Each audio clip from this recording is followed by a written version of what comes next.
शेषफल हमेशा भाजक से क्या होता है, एक छोटा ही होता है। हेलो एवरीवन, आप लोग कैसे हैं? आई होप कि आप लोग बहुत बढ़िया होंगे लोग और आप लोगों को पढ़ाई बहुत बढ़िया चल रहा होगा। तो आज की क्लास को हम जानने वाले हैं। मेरा क्वेश्चन नंबर 2 है, जो कि मेरा क्वेश्चन 2 का लेके दर्शाइए कि कोई भी धनात्मक विषम पूर्णांक क्या है 6 की प्लस 1 और 6 की प्लस 2 3 एंड 6 की प्लस 5 के रूप का।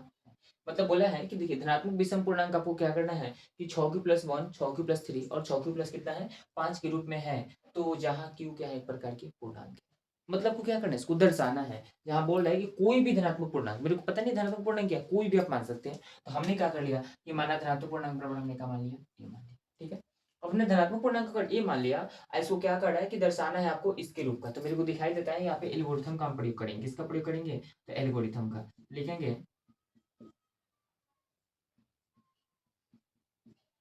एल्गोरिथम प्रयोग से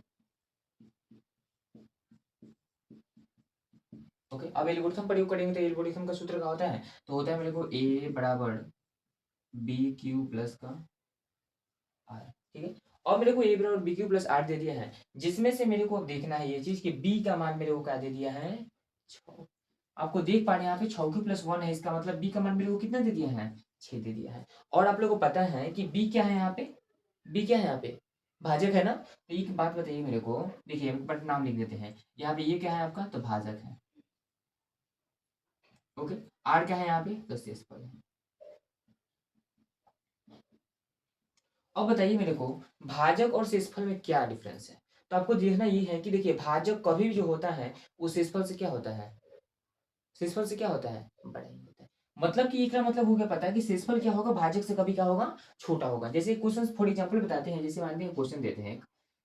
ओके, अब देखते हैं 2 का बड़ा 9 आता है, नहीं छोटा अंक क्या आता है, 8 की तो में आता है 4, 9 में से 8 के कितना बचेगा, 1। अब ये हो गया मेरे को भाजक और ये हो गया मेरे को शेषफल। अब मेरे को बताइए कि भाजक और शेषफल में क्या ये दोनों बराबर है, नहीं ना। इसमें छोटा कौन है, भाजक की शेषफल, शेषफल क्या है, छोटा है। इसका मतलब ये पता चलता है कि शेषफल कभी भी भाजक से एक छोटा ही होगा, क्या होगा, एक छोटा ही होगा। अगर मेरे को बताइए कि अगर बी का मान अगर 6 है तो आर का मान क्या हो सकता है, अगर बी अगर 6 तक जा सकता है तो आर क्या हो सकता है, एक कमी ना होगा, या एक कमी होगा उससे। मतलब एक 5 में जिससे 6 से नीचे का आता है आपका 5 तक हो सकता है, तो आर का मान क्या तक हो सकता है, 5 तक हो सकता है। 5 तक हो सकता है, इसका मतलब क्या हो सकता है, 0 हो सकता है, 1 हो सकता है, 2 हो सकता है, 3 हो सकता है, 4 हो सकता है, और क्या हो सकता है, 5। क्या 6 हो सकता है, नहीं 6 नहीं हो सकता। किस नहीं हो सकता, क्योंकि अगर 6 हो जाएगा तो 6 से 6 क्या हो जाएगा, कट जाएगा। इसका मतलब मेरे को पता चल गया कि शेषफल हमेशा भाजक से क्या होता है, एक छोटा ही होता है। तो मेरे को पता चल गया, आर का मान भी पता चल गया, बी का मान भी पता चल गया। अब इसको हम क्या करेंगे, एल्गोरिथम में हम बैठा देंगे। क्या करेंगे, तो ए बराबर कितना हो जाएगा मेरे को, जब हम आर बराबर रखते हैं 0,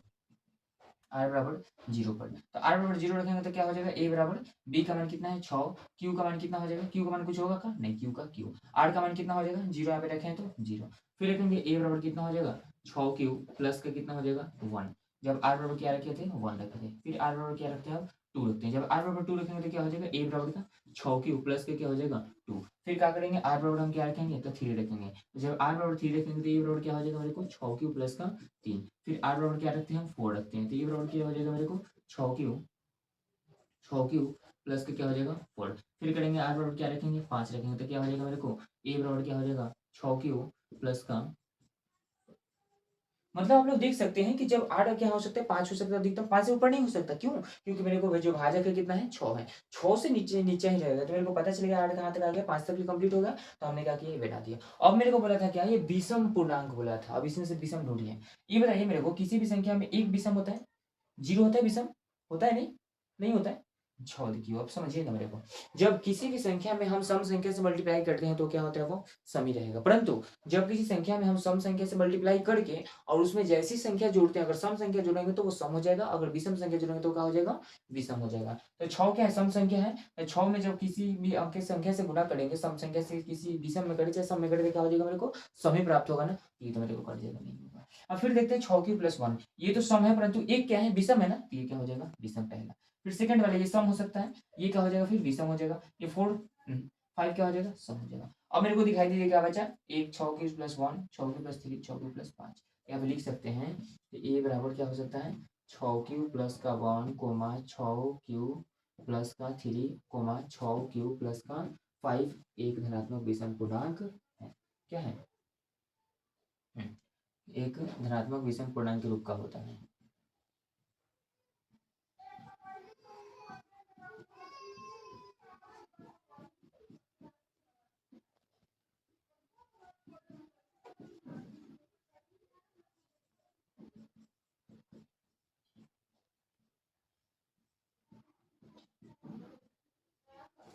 ठीक है, तो ये हो गया मेरा प्रूफ। मतलब कि आप लोग बोल दिए कि चौकी प्लस 1 चौकी प्लस 3 चौकी प्लस 5 किसके रूप का होता है? तो एक धनात्मक विषम पूर्णांकों के रूप का होता है। आई होप कि आप लोग क्वेश्चन को बहुत बढ़िया से समझ गए होंगे। एक बार क्वेश्चन को बढ़िया से देख लीजिए और आज की क्लास को एंड करना चाहेंगे, फिर नेक्स्ट क्वेश्चन को लेकर अगले क्लास में मिलते हैं। तब तक के लिए टेक केयर, बाय बाय। आप लोग इस प्रकार से क्वेश्चंस को जानने के लिए और बढ़िया से कॉन्सेप्ट को क्लियर करने के लिए मेरे चैनल के साथ जुड़ना नहीं भूलें।